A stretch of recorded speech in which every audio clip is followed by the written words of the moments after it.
A nossa primeira apresentação será feita pelo supervisor do InovaLab, o Alexandre Angrisano, falando um pouco sobre o Laboratório de Inovação e falando também de uma forma mais introdutória sobre a tecnologia blockchain.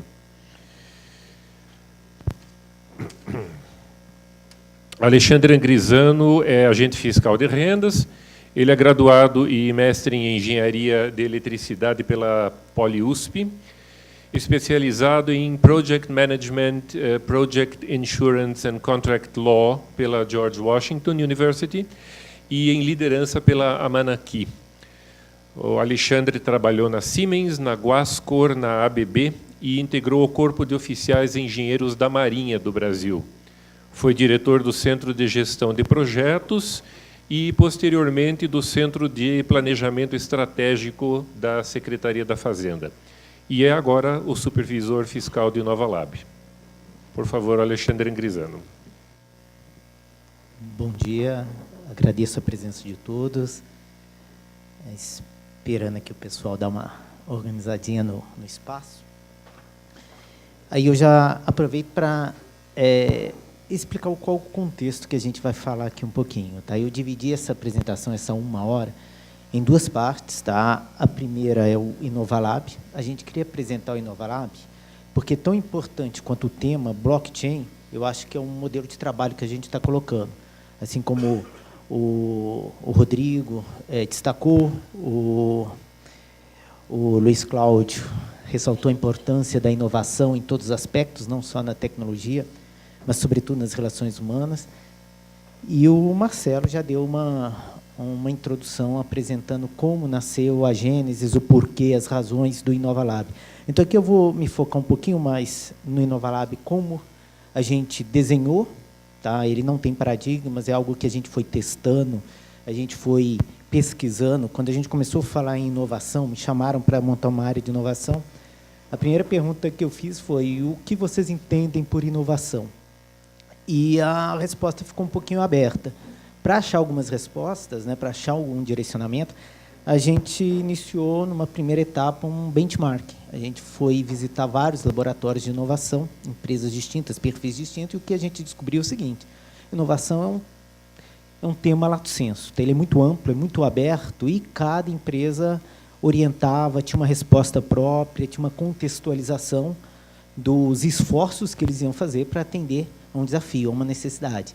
E aí a gente passou, então, a buscar uma diretriz. Qual que é a necessidade, qual é a grande motivação para o InovaLab ser desenhado, para a gente desenvolver um modelo de trabalho para o InovaLab. E aí, para a gente falar no futuro, para a gente falar em inovação, a gente começou a pesquisar o passado. Tá?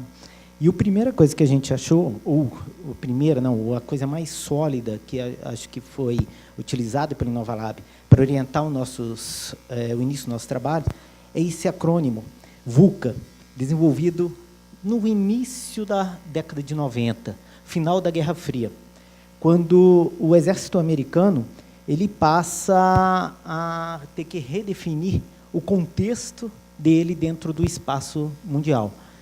E para eles era muito importante, porque investimento em defesa é muito intensivo em capital. Uma vez que você seguiu um caminho errado, é difícil voltar. Tá? E aí eles precisavam redefinir um mundo que agora deixava de ser polarizado, e o definiram dessa forma: um mundo volátil, incerto, complexo e ambíguo. Um mundo que, desde a Guerra Fria, estava começando a se desenvolver e que hoje a gente vê que ele está mais presente do que nunca. Tá?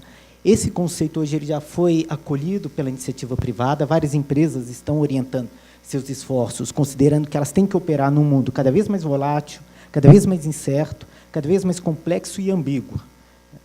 E aí a gente passou a ver o que a gente precisa para se posicionar nesse contexto. Aqui eu peguei uma curva de Schumpeter, um economista austríaco que estudou como que a tecnologia impacta na evolução da sociedade, né, como ela causa mudanças, mas eu vou destacar não vou desenvolver a teoria dele, tá? Ela foi muito concentrada no pós-revolução industrial, mas o mais interessante é, de novo, voltando ao que o Luiz Cláudio comentou, a velocidade das mudanças. O que ele coloca é isso: o tempo que levava para você ter um movimento disruptivo, ou seja, um movimento que destruiu todo o modelo que sustentava uma sociedade, modelo de trabalho, modelo de relacionamentos sociais, como a própria Revolução Industrial. Quando a Revolução acontece, o que se tem de imediato é sofrimento, não é ganho. Ganho para poucos, é desigualdade. Tá? O estudo das grandes mudanças normalmente coloca assim, no início, aqueles que promovem a mudança ficam com os benefícios, eles não distribuem com a sociedade. Com o tempo, o Estado é reativo, ele se adapta, ele espera acontecer, normalmente, e aí ele vai vendo como ele consegue apaziguar, acalmar, como é que ele consegue trazer benefício para um grupo maior, para toda a sociedade. E esse intervalo de tempo está se reduzindo. E o que é mais interessante é que a mesma literatura que coloca isso em destaque fala o ser humano continua ainda com 24 horas por dia para tomar decisões, para pensar, para estruturar todas as mudanças. Ou seja, as mudanças são mais rápidas, mas o tempo de resposta é o mesmo. Então, talvez, se a gente continuar esperando para se ajustar lá, é capaz de acontecer daqui a pouco novas mudanças sem que a gente tenha tido ganhos sociais com essas mudanças. A gente associando essas mudanças com velocidade, o contexto divulga, o que a gente percebe? Inquietações. O que a gente definiu como inquietações? Também são frases que acabam sendo simples, mas elas demandaram algum tempo até a gente chegar nesse conceito. O que a gente percebeu, e isso também é sempre sustentado por literatura, é que quando você começa a se deparar com a mudança, o que surgem são desafios que se manifestam ainda não definidos. Nós não sabemos nem exatamente que desafio é esse. Ele se apresenta de uma forma ainda pouco estruturada, nós não conseguimos nem passar à frente, não conseguimos nem definir uma demanda para a equipe executar, e são de alta complexidade, e cada vez mais complexo, porque a mudança ela introduz novas variáveis, ela não tira, normalmente, algumas variáveis e fala, substituímos variáveis, ela coloca uma nova realidade, acrescentando complexidade. E como lidar com isso? Aí, tomando aquilo como referência, nós definimos o InovaLab com a seguinte missão: identificar e atuar sobre inquietações. Qualquer inquietação, não. Isso foi negociado e nós definimos. Apenas aquelas que têm potencial impacto estratégico. Tá? E sobre as quais não se encontram facilmente bases para análise de forma objetiva. Se a inquietação ela tem potencial impacto estratégico, mas ela é específica da representação fiscal, ela é específica da área do contencioso, os especialistas estão lá. Talvez eles não precisem do apoio do InovaLab. O que a gente está correndo atrás é da incerteza, onde você ainda não encontra facilmente essas bases para análise de forma objetiva. Identificar e atuar sobre inquietações. Como? Estruturando e difundindo conhecimento. Tá? Para quê? De modo que a organização esteja apta tanto a compreender e antecipar as mudanças em seu ambiente, quanto influenciar mudanças desejadas. A gente está tentando antecipar, nos tornarmos mais rápidos para nos adaptarmos à mudança, tentar aproveitar esse tempo que está sendo reduzido, mas, ao mesmo tempo, a gente também quer ser um pouquinho mais ousado. A gente quer aproveitar o que temos para tentar influenciar mudanças. E aí, gastamos um tempo considerável, fizemos um vai e volta muito grande, apresento proposta, Marcelo fala, não é por aí, isso aqui não é como a gente vai orientar, e aí fechamos um modelo. Esse modelo, agora, nós sintetizamos nesse arquétipo. Tá? É um modelo, uma visão da nossa realidade, é bem simbólico, mas eu acho que facilita a passar o que nós estamos nos propondo a fazer. Nós trabalhamos, então, com as inquietações, dessas formas fluidas, uma inquietação alimentando outra inquietação.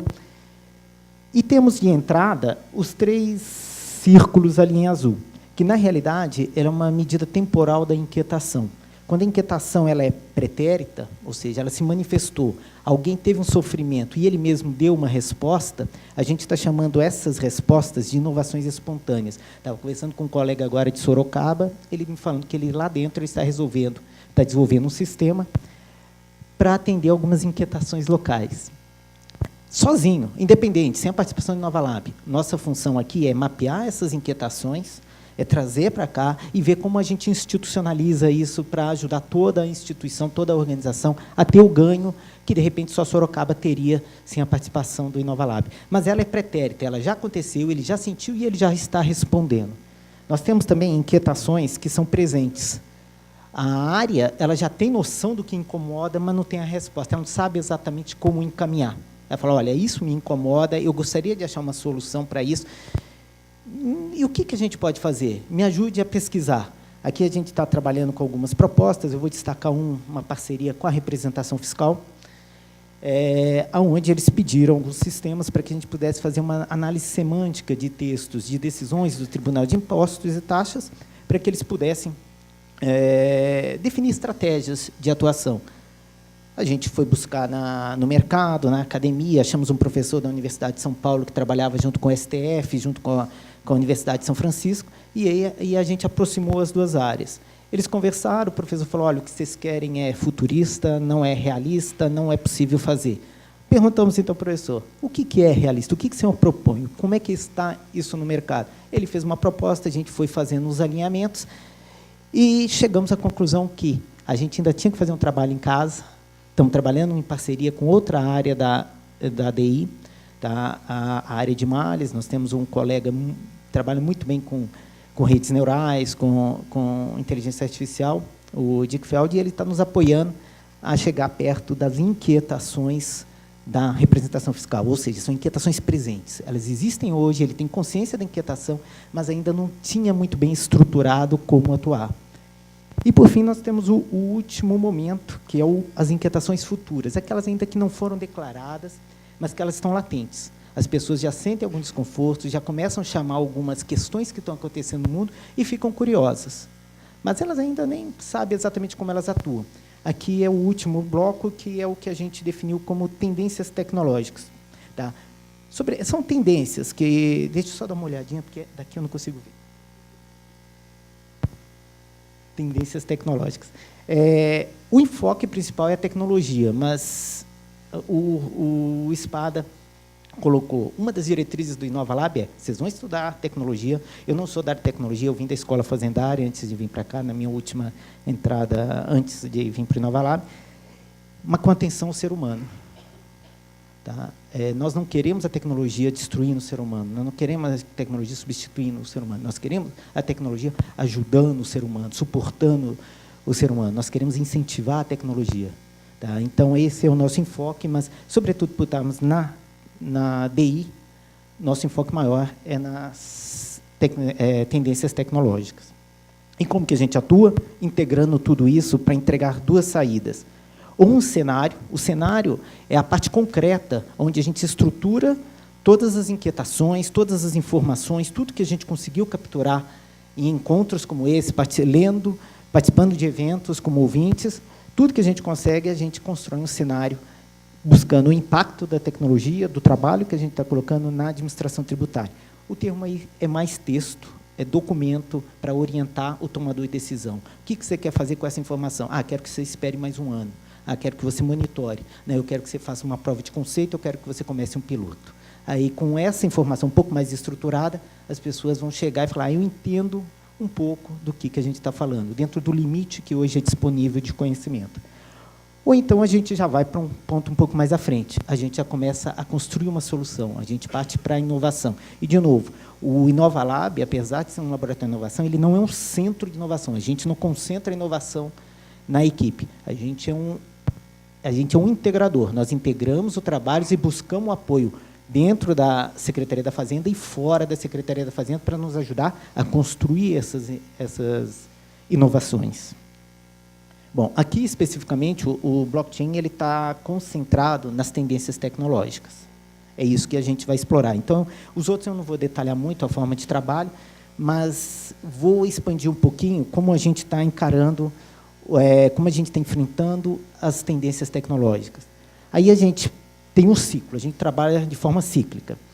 Primeira etapa, a gente passa a prospectar quais temas têm potencial de causar inquietações na casa. Tá? E aí, a fonte, a base que a gente está utilizando, não é a única, mas é a principal, nós temos um contrato com a Gartner, onde eles têm uma ferramenta chamada Hype Cycle, que é uma apresentação gráfica e conceitual da maturidade das tecnologias emergentes através de 5 fases. O que a Gartner faz com esse Hype Cycle? Não é uma metodologia científica, é uma metodologia empírica. Tá? Eles concentram vários especialistas em cada tecnologia no mundo inteiro e vão pegando opiniões, vão fazendo seminários e depois eles plotam numa curva que eles acreditam que seja o comportamento de toda a tecnologia nascente. Todas elas percorrem mais ou menos esse caminho, com características específicas, mas todos seguem esse caminho. E aí eles plotaram a expectativa que as pessoas, que os especialistas, que o mercado tem com uma determinada tecnologia ao longo do tempo. Na sua primeira etapa, essa expectativa sobe muito. É uma época em ascensão, onde normalmente a tecnologia está no seu criador, com o seu cientista, dentro da academia ou alguém dentro de uma garagem, que desenvolve uma ideia e vê o quanto ela pode alcançar e mudar o universo. Esse avanço ele chega num pico quando começa uma terceira etapa, que é a desilusão. Nesse momento, empresas que começam a vislumbrar a possibilidade de ter lucro com essa tecnologia, entendem, começam a desenvolver e chegam ao consumidor, ao cliente delas. E aí existe uma realidade. Como ainda não sabe a realidade do cliente, eles tentam vendê-la de uma forma a você ajustar a sua vida, ajustar a sua realidade à tecnologia. E aí vem a desilusão, porque ninguém muda a vida baseada numa tecnologia. Só que, na quarta etapa, o ganho desse movimento de desilusão é que eles tornam essa ferramenta, essa tecnologia conhecida. E aí, ao se deparar com as suas inquietações, com os seus desafios, com os seus problemas, inverte-se o fluxo. A empresa, o cliente, passa a pensar, será que aquela tecnologia não poderia me ajudar nesse problema específico? E aí chamam os especialistas, chamam as empresas, e eles começam a se esforçar para construir soluções. Esse é um momento que se escalona até que a tecnologia ela entra num que eles definem como platô de produtividade. É um momento no qual a tecnologia agora tem vários fabricantes, ela já está consolidada, ela é estável, e aí vários fornecedores fornecem uma ferramenta mais clara, mais bem definida. Normalmente, a administração pública ela atua, ela consome, ela compra tecnologia no platô de produtividade. Tá? Ela não tende a investir, e essa é a regra no mundo, não é uma característica brasileira, tá? Nos momentos anteriores. Algumas empresas mais disruptivas, mais de tecnologia, elas acabam investindo em momentos um pouquinho anteriores, tá? Ou aquelas que se sentem muito ameaçadas com determinada tecnologia. Bom, da curva da Gartner, o que eles destacam é que cada uma percorre esse caminho com um ciclo de vida próprio. Algumas muito rápido, menos de 2 anos, eles percorrem todo esse espaço. Outras talvez levem mais de 10 anos, e algumas morrem pelo meio do caminho. Tá? Elas não chegam a se tornar uma tecnologia viável para o mercado. Bom, então, nós partimos daí. Essa é a curva que nós tínhamos disponível quando começamos a pesquisar, a curva do Hype Cycle de julho de 2016.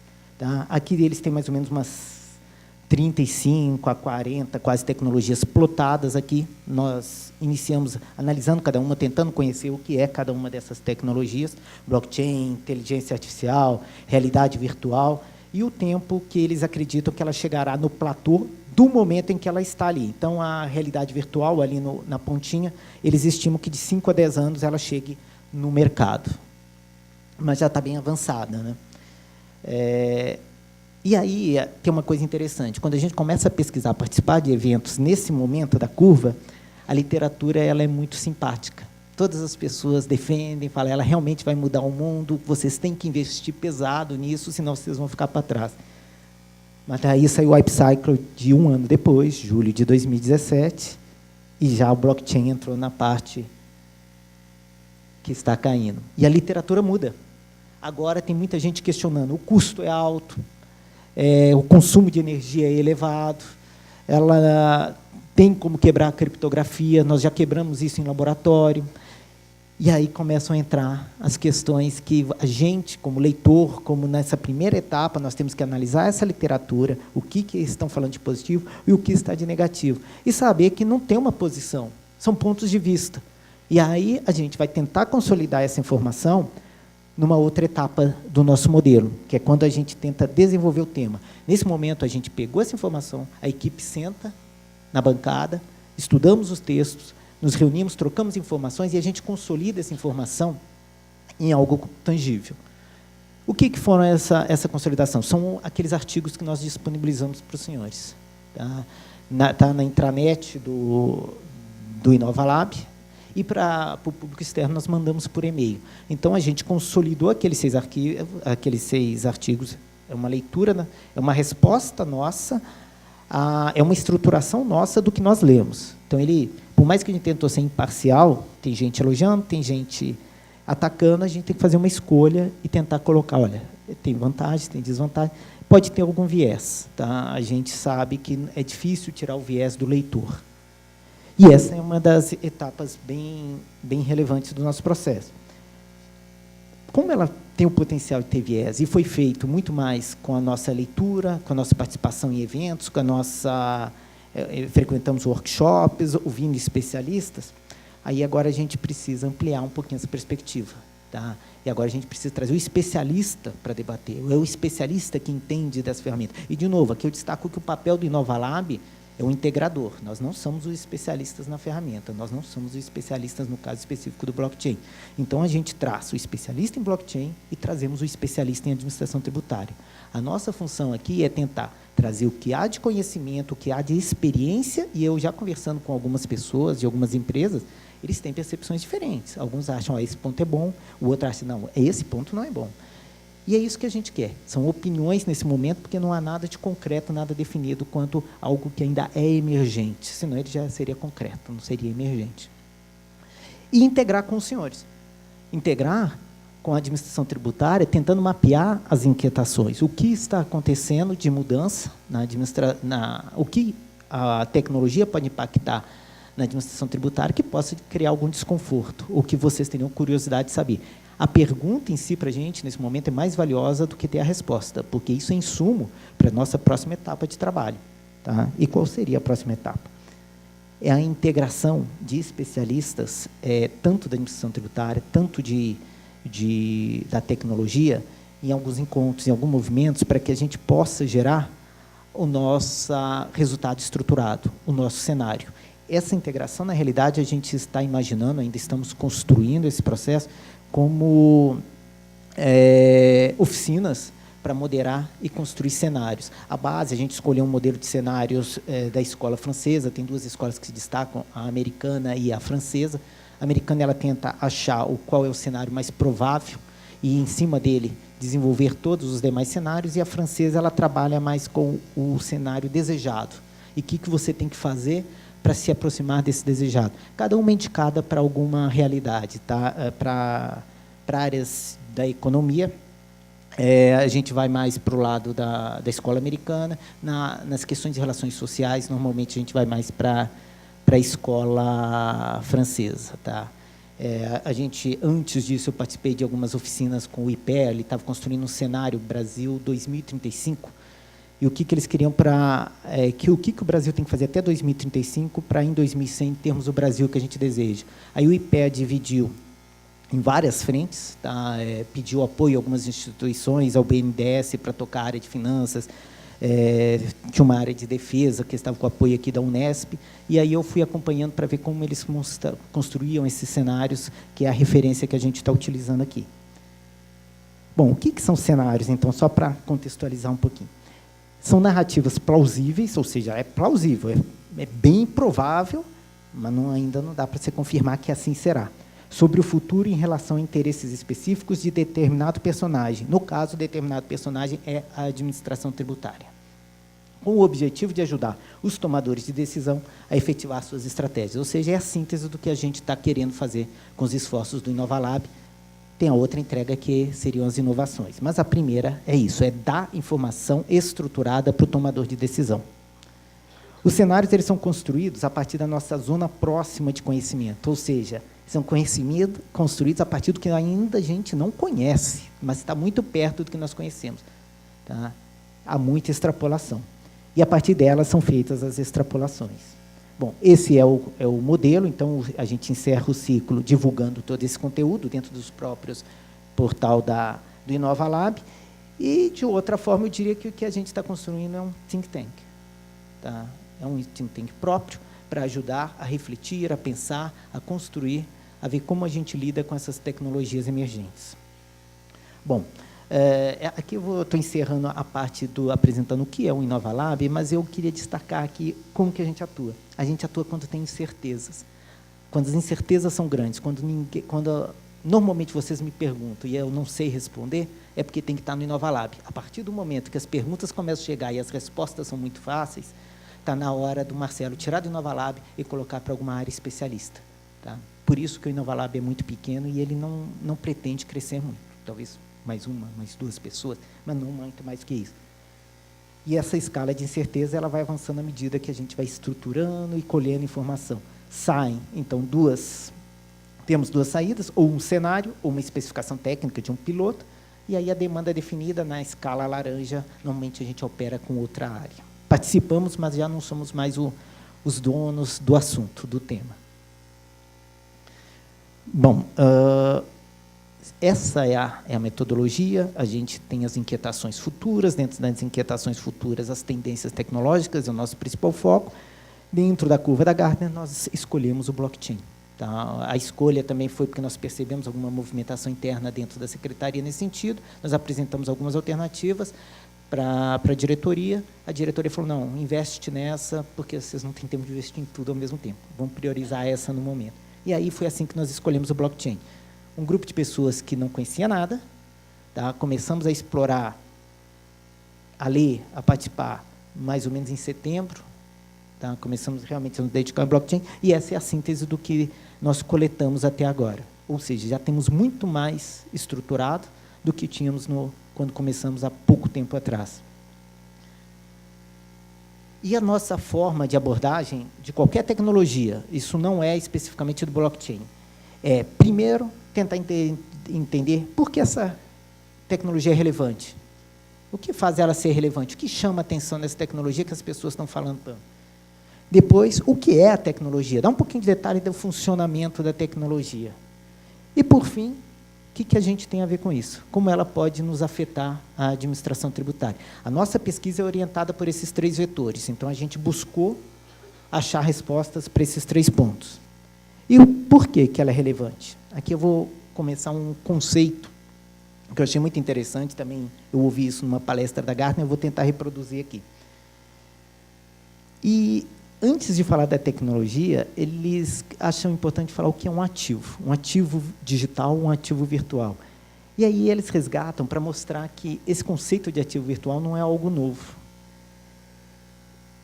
Cerca de 2000 anos atrás, uma comunidade lá na região da Indonésia vivia numa ilha de corais que não tinham pedras, e ilhas pequenas eles viviam de navegações. Um belo dia, eles entrando numa outra ilha, acharam umas pedras calcárias muito bonitas, brancas, simpáticas, e falaram, olha, que legal, e atribuíram valor a elas. Gostaram, pegaram pedras pesadas, algumas chegam a 5 toneladas, colocavam em canoas e levavam para casa. Quando chegaram lá, outros na ilha se encantaram e começaram a oferecer, olha, eu te dou um porco por essa pedra. Não, eu te dou um porco, galinha, e te dou ainda mais terra. E logo elas começaram a ter valor. Depois de um tempo, as pedras raras passaram a ser utilizadas como uma moeda, mas uma moeda de 3 toneladas, de 5 toneladas. O que eles fizeram? Fizeram um furo no meio e colocavam algumas toras para que vários homens pudessem transportar essas pedras de um lugar para o outro. Eu comprei, agora ela é minha, ela sai daquela ponta da ilha e vem para o outro lado da ilha, para ficar em frente à minha casa. E usaram elas como moeda, elas passaram a ter reserva de valor. Quando essas trocas começaram a ficar muito corriqueiras, muito comuns, as pessoas não queriam mais ficar carregando pedras de lá, daqui para lá. E falaram, olha, o que interessa não é ela está na frente da sua casa, é você ter a propriedade dela. Então, vamos deixar ela como um ativo imóvel, mas ela continua funcionando como moeda. E assim foi feito. Aí a gente passa a ter uma moeda, 2000 anos atrás, com reserva de valor, serve para fazer transações comerciais, mas fixa em algum canto. Essa aqui está exposta no Banco do Canadá. E aí, um belo dia, um senhor com muitas posses, trocou bastante das suas propriedades por uma pedra e falou, não, tudo bem, se ela vai ficar imóvel, mas vai ficar imóvel na minha casa, na frente da minha casa. Ok. Pegaram a pedra, colocaram numa canoa e, no meio do trajetório, a pedra afunda. Ela vira, a canoa vira e ela vai para o fundo do mar. E aí ninguém mais vê essa pedra. Mas a sociedade, a comunidade, chega à conclusão, fala, não, a pedra está lá no fundo do mar, como todas as outras, cada uma está no seu lugar. E ela tem o valor que foi comercializado. E aí, com as gerações, todos aceitam isso, e com as gerações, na crença, na confiança, pessoas que não viram essa pedra, que não viram ela afundar, que não a conheciam, mas sabiam, acreditavam que ela estava no fundo do mar e que ela tinha um valor. E esse é o primeiro exemplo, talvez, de ativo virtual que a gente tenha. Essa é uma foto de uma pedra rai submersa que eu achei na internet. Mas, então, se ativos virtuais não são algo novo, o que tem de novidade? Hoje, o que tem de novidade é que a gente está começando a comercializar ativos virtuais pelo meio digital. Tá? E isso é que é algo que começa a despertar inquietações de como a gente operar esses ativos digitais. E o que é um ativo? Também pegando algumas definições da literatura. O ativo ele pode ser entendido como uma resposta que temos a uma necessidade específica e persistente a qual associamos um valor. Então, nós temos uma necessidade, qual seja, tentamos desenvolver um meio para transformar, para atender essa necessidade, e aí nós geramos o ativo. O ativo ele se aproxima daquilo que nós precisávamos, daquilo que nós queríamos, sem necessariamente ser a própria necessidade. Por exemplo, no caso da fotografia, a gente tem uma necessidade de memória. Tá? O que a fotografia atende? A essa necessidade específica de guardar a memória, de poder resgatar aquilo que eu achei interessante, que eu achei que valia ser registrado. Aí eu desenvolvo um meio, uma câmera fotográfica, um filme em rolo, e aí um custo alto para eu poder tirar uma foto, para eu poder comprar essa máquina, para eu revelar essa foto e ter o ativo. O ativo é a fotografia impressa. Tá? Essa fotografia é que atende à minha necessidade. Sempre que eu quero resgatar minha memória, eu vou atrás desse ativo, da fotografia. E segundo a análise, essa aqui também é a fonte é da Gartner, um ativo ele tende a evoluir nessas 3 etapas. Ele parte de escasso, ele se torna uma commodity e, por fim, ele se democratiza. Mas a necessidade ela permanece. Então, eu ainda quero guardar a memória, mas aí eu evoluo o meu meio para uma câmera digital. Agora, gerar o ativo ficou muito barato. Eu tiro fotos digitais de qualquer forma. Tá? Quando a gente tinha um rolo de 36 fotos, era aquela, espera, vamos lá, não está legal. Tirava, tinha o custo de revelar. Com a foto digital, eu tiro centenas dela e depois vou deletando aquelas que eu achar que não ficaram boas. Tá? O ativo ficou muito mais barato. Mas o meio de transferência, de democratizar, ainda não é tão fácil. Se eu tenho uma foto num pendrive e quero passar para a minha cunhada nos Estados Unidos, não é tão simples. Tá? E aí ela entra na parte da democratização. Quando aí um novo meio, o smartphone e um ativo como o Instagram, viabiliza que eu gere esse ativo e distribua e disponibilize a terceiros quase instantaneamente e praticamente sem custo. Esse é o fluxo que se define de evolução de um ativo digital. E o mesmo acontece com outros ativos, não financeiros e financeiros, como a moeda. Ela parte de um padrão ouro, escasso, onde para cada moeda em papel tinha que ter o equivalente ouro, isso é caro. Depois eu passo uma comoditização, quando eu crio a moeda fiduciária, agora acabou o padrão ouro, eu já não tenho mais que guardar essa reserva em ouro, ficou mais barato gerar o ativo, mas a transação ela ainda é muito cara, principalmente se eu quero passar de um país para outro. E, por fim, na democratização, quando eu crio a criptomoeda, e aí eu posso transferir imediatamente daqui para alguém na Europa, em algum outro país, sem custos excessivos proporcionados pela tecnologia. Hoje, a gente tem algumas soluções de mercado que cobram algumas taxas na sua forma de consolidação. Então, mas aí eu apresentei o que é um ativo virtual, como ele se torna um ativo digital, como ele evolui, mas, a partir do momento que a gente começa a trabalhar com ativo digital, eu crio um problema que se definiu como problema do gasto duplo. O que é esse problema do gasto duplo? Quando eu tenho uma maçã física e dou para uma pessoa, essa maçã sai da minha propriedade e vai para esse amigo. Agora a maçã é dele. Ele pode comê-la, ele pode dar para outra pessoa, ele pode jogar para fora, ele pode vendê-la, pode fazer o que quiser. Mas eu não posso fazer mais nada com essa maçã, porque eu não a tenho mais.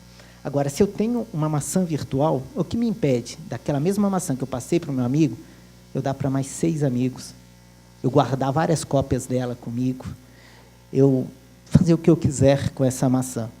Esse é o que eles chamavam de problema do gasto duplo. Isso inviabilizava, até você descobrir uma solução para esse problema do gasto duplo, você transacionar ativos digitais. Tá? Porque você poderia fazer quantas cópias quisesse desse ativo. A solução que se passou foi, de novo, buscando, indo ao passado.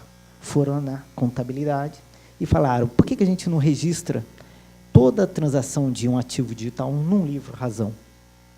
Eu coloco nesse livro-razão, um livro-razão digital. Essa maçã, eu tenho 5 maçãs, se eu doei 2, débito, crédito, eu fico com 3 maçãs e essas 2 vão para outra pessoa. Resolvido o problema. Mas aí alguém tinha que cuidar desse livro-razão. E aí vem a questão, essa pessoa vai ser poderosa. Ela pode, ela mesma, duplicar as maçãs para ela pode impedir, porque brigou comigo, de eu efetivar essa transferência, essa transação.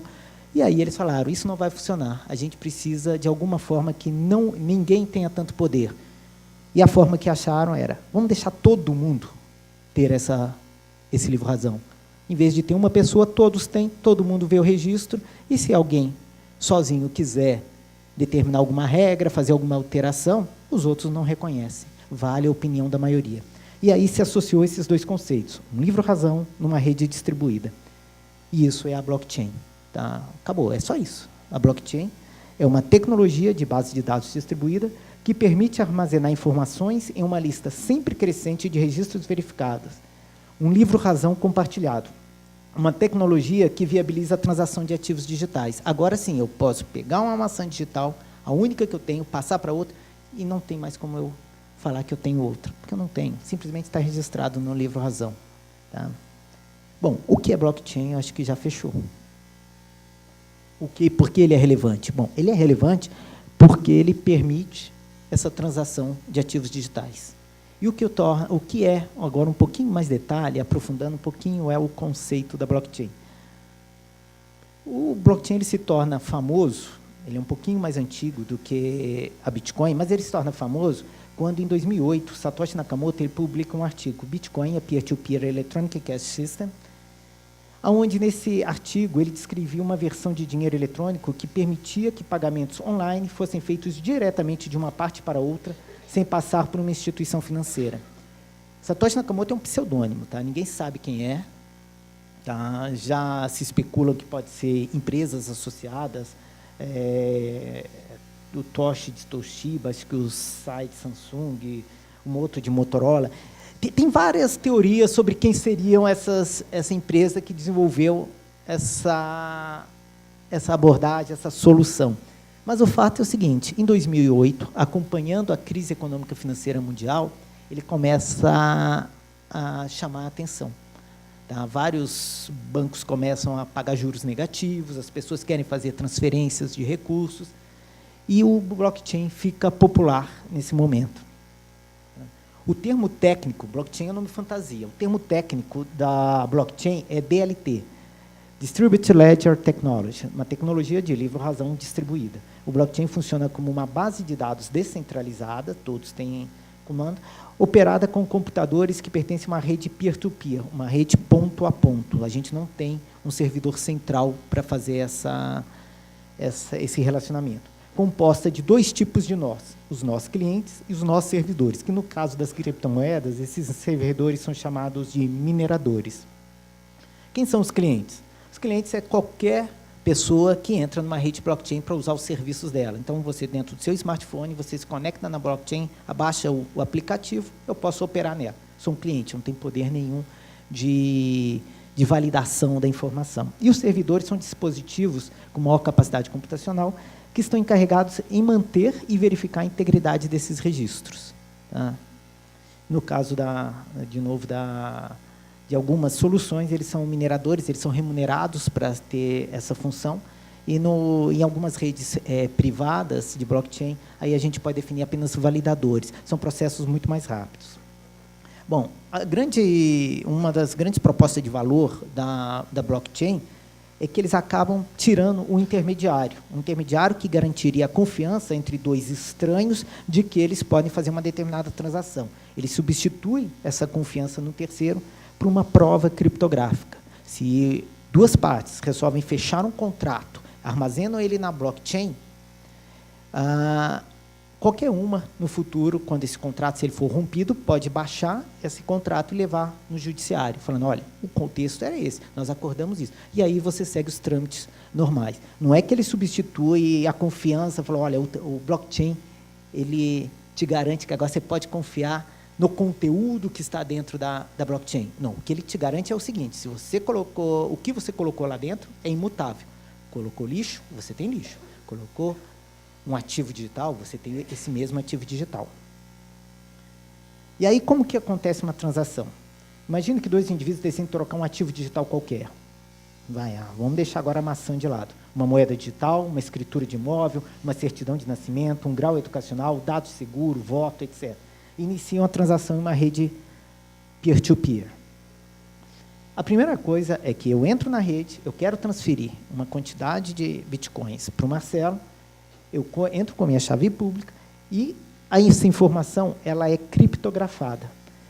As pessoas, então, isso garante, ao mesmo tempo, uma transparência quando todos têm cópia dessa informação, todos aqui que estão na minha rede têm exatamente essa transação registrada. Mas o que as pessoas têm? Apenas que um código está transacionando com o outro. Então, ele garante também a privacidade. Ao mesmo tempo que tem a transparência da transação, eu tenho a privacidade das informações. Essas informações são, então, aglutinadas, cada transação em sequências num bloco, tá? As validações são feitas por bloco. Isso pode ser feito para economizar processamento, para facilitar a forma de trabalho, porque todas elas são criptografadas, são encadeadas. Tá? Então, aí você gasta um pouquinho de energia e tempo para poder fazer essas validações. E elas são organizadas em blocos conforme a realidade de cada operação. Tá? Em criptomoedas, talvez você tenha uma lista com centenas, milhares de informações numa determinada base de dados. Com uma outra operação, vamos supor que a gente está fazendo controle de imóveis para mensurar o ITCMD. A gente pode definir que essa informação a cada meia hora, uma vez por dia, e talvez esses blocos fiquem um pouquinho menores, eles não tenham tantas operações. Isso é tudo definido nas regras de negócio. E como que ele garante a criação dessa cadeia de blocos? Porque eu criei um bloco e isso já me traz alguma segurança, porque a informação é criptografada. Mas o que traz mais segurança, que isso é que trouxe também uma certa notoriedade aí para a blockchain, é que você vai ligando um bloco atrás do outro e criando uma cadeia. E eles vão sendo criptografados e unidos por essa criptografia por meio de um hash. E quando essas operações ficam muito antigas, você tem, sei lá, 50 blocos atrás de você, que operações foram feitas depois de você, para se alterar uma única informação, a sua transação, você teria que alterar o hash de todas as transações seguintes. Deixa eu explicar um pouquinho o que é o hash. O hash é um código, uma leitura binária, 1 e 0, de qualquer documento, de qualquer informação que eu subir na blockchain, então pode ser um PDF, um Word, o que seja, tá? E ele traduz isso numa sequência de números e caracteres. Tá? Aquele é um exemplo de hash. E ele é uma identidade, ele é praticamente exclusivo. É muito difícil você pegar dois textos distintos e ter um hash igual. Aqui eu fiz um exercício, eu entrei nesse MD5, é um algoritmo de 128 bits unidirecional para softwares com protocolo peer-to-peer. E escrevi essas duas frases. A única diferença é a vírgula. E percebam que o hash das duas é completamente diferente. Se qualquer um dos senhores entrar no site ali que eu coloquei e reproduzir essa frase, o hash vai dar o mesmo. Isso é que te dá a garantia de que aquele hash é daquele documento. Então, se o contrato que você escreveu era aquele e você teve algum litígio, entrou na justiça e o contratante ele te apresenta um outro contrato adulterado, mostrando, você pode pedir uma prova criptográfica, o juiz pede uma prova criptográfica, pede ao perito para avaliar o hash do contrato que estava registrado na na blockchain. Ah, não, você trocou uma vírgula, está diferente. O que vale é o contrato do rapaz que colocou, não é o do contratante. Essa é uma das vantagens da blockchain. Como que a gente monta a cadeia? Como eu disse, para cada bloco que eu tenho, eu sempre capturo, eu calculo o hash desse bloco e, em cima do hash, eu tenho um hash final. Tá? O hash de todas as transações.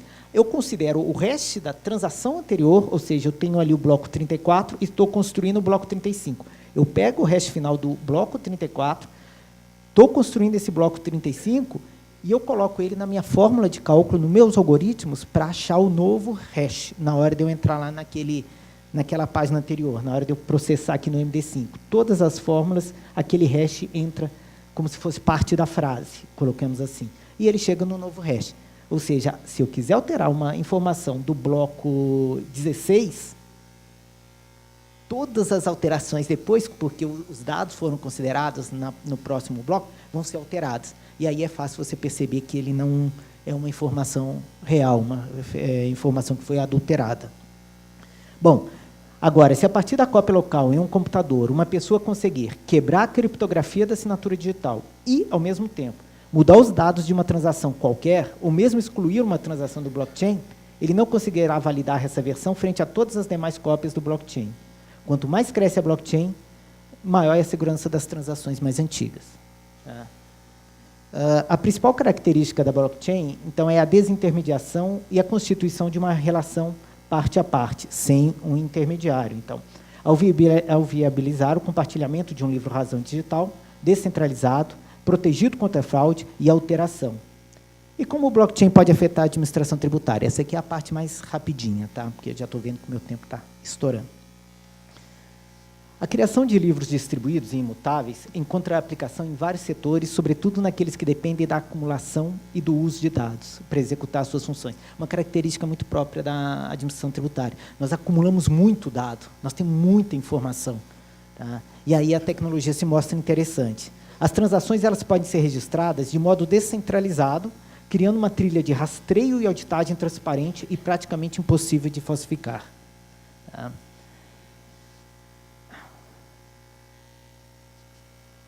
A PwC ela fez um trabalho no Reino Unido, onde ela reuniu, de uma forma um pouco mais sofisticada, que a gente está começando a fazer aqui, reuniu especialistas na tecnologia e especialistas em administração tributária, pessoas do mercado e pessoas da administração pública. E no final disso, eles publicaram um relatório, que está disponível ali também no link, e aqui eu destaquei alguns pontos que eles colocam dos possíveis usos da blockchain na administração tributária. O que esse grupo... essa é a opinião do grupo que participou desse trabalho da PwC. Rastrear onde e quando foi recolhido o IVA, ajudar as empresas a fornecerem um conjunto consistente de dados a autoridades tributárias múltiplas, dar às autoridades tributárias e a outros órgãos reguladores maior confiança nos dados que recebem, verificar, a partir dos registros na blockchain, as premissas envolvidas no cálculo do valor agregado na cadeia de negócios globais em diferentes jurisdições, proporcionar maior visibilidade a microtransações como as realizadas. Obrigado. E aí alguns benefícios que a gente associou, também no trabalho dentro da equipe, do uso da tecnologia pela administração tributária. Ela facilita a autorização de uma decisão, estabelece um sistema de registro, o acompanhamento de registro.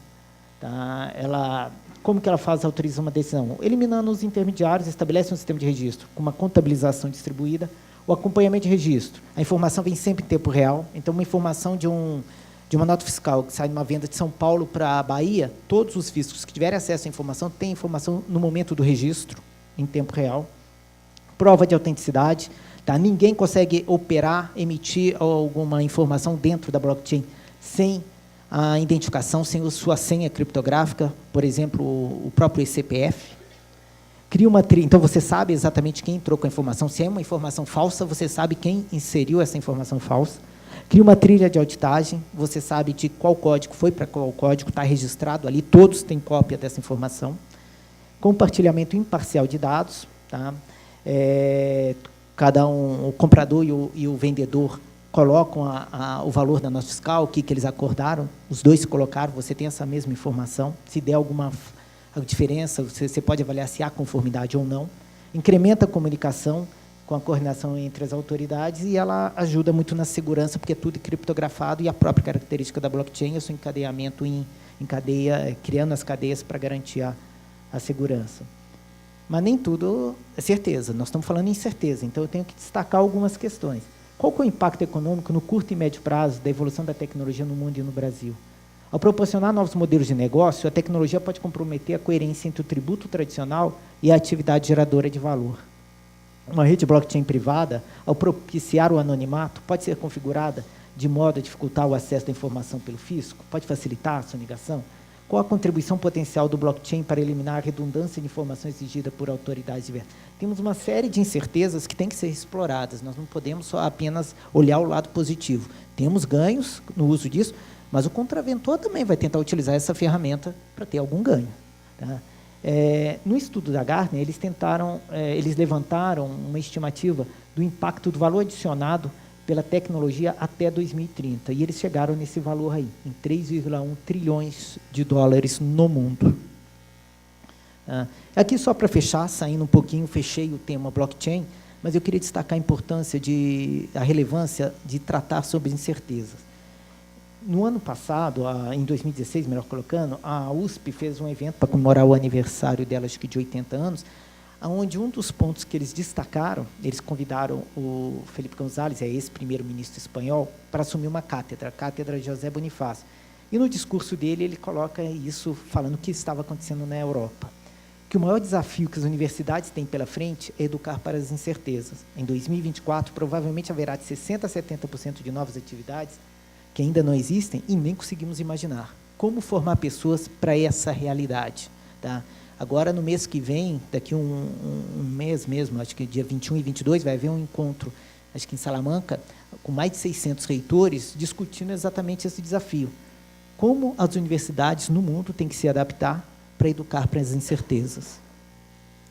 E aqui eu quis destacar também um outro trecho de um relatório do Banco Mundial, em 2016, esse relatório sobre desenvolvimento mundial, 2016, sobre dividendos digitais, onde eles fizeram uma comparação do potencial das tecnologias e o que realmente elas estavam entregando. E aí eles colocaram esse extrato, aí, essas frases que eu destaquei. As tecnologias digitais têm avançado rapidamente pelo mundo. Por sua vez, os dividendos digitais, ou seja, os benefícios mais amplos do desenvolvimento decorrente da tecnologia, têm ficado para trás. Tá? Ele falou, o potencial não se realizou. Em 2016, eles mediram e falaram, olha, o que haviam prometido não está acontecendo. E eles destacam isso, que os formuladores de políticas públicas precisam empenhar-se no complementos analógicos. O que ele coloca é que está faltando exatamente isso, a gente esquecer do ser humano, da parte analógica, da regulamentação. O foco, colocar a tecnologia como a parte principal. Obrigado. É isso aí.